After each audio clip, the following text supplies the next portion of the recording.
为了拍前面的这几秒钟的镜头，差点把无人机给飞丢了。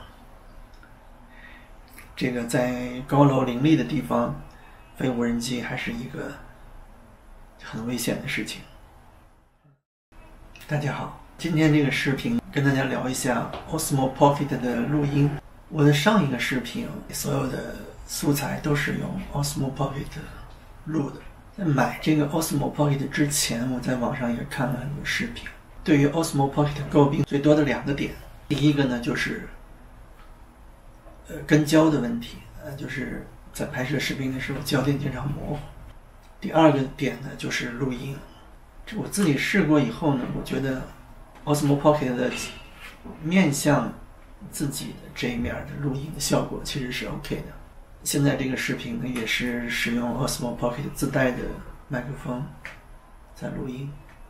但是呢，如果你是要录 Pocket 的对面的声音，那效果确实是非常惨。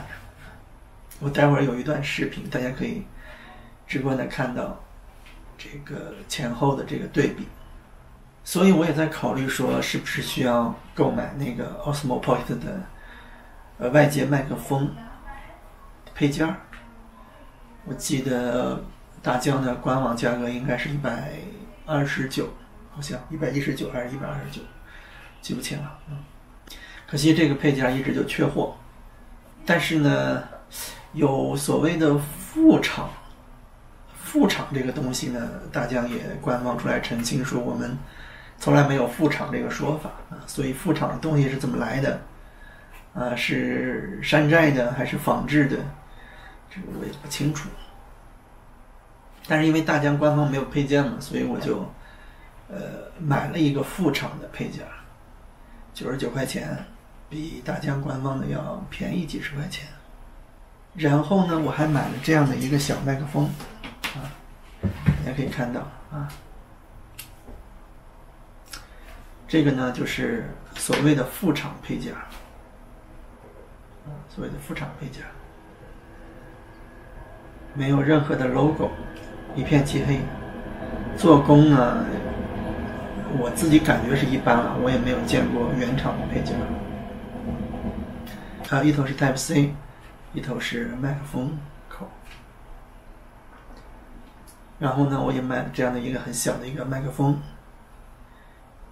最主要原因还是便宜20几块钱吧，我记得。我也会把购买的链接放在我的视频简介里面。我就想知道这样的一个组合这样的一个组合，这样，然后这样对，然后把它插在 Osmo Pocket 下面就可以，你就不影响拍摄。那麦克风收音呢，就会由这个地方，可以到这个地方来收音。那具体的效果怎么样？看视频就知道。鸡蛋灌饼怎么卖呢？鸡蛋灌饼，不拿一个。今儿里加啥呀？什么都不加，正常做。有鸡蛋了吧？有鸡蛋。可以拍吧？拍这个干。今年没出来帮忙。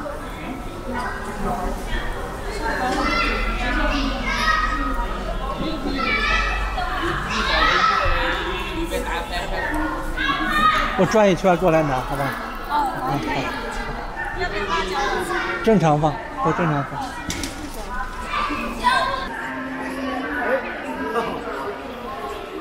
再给我来一份。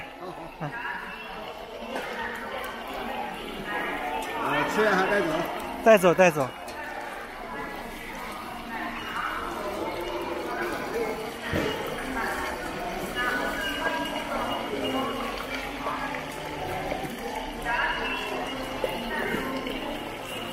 加菜了吧？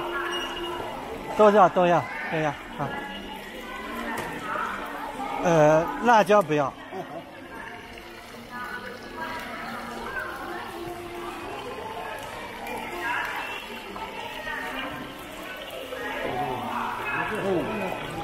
刚出来吧？刚出来。我自己感觉其实收音的效果差不多，很接近。如果是面向自己的这一侧的话，用 Osmo Pocket 自己的麦克风就可以。如果是背向自己的这一侧的话，可能是好那么一点点，好在就是小巧，不那么突兀。我个人是不太喜欢，对吧？挺大的一个麦克风，挺吓人的。这一期就到这里，拜拜。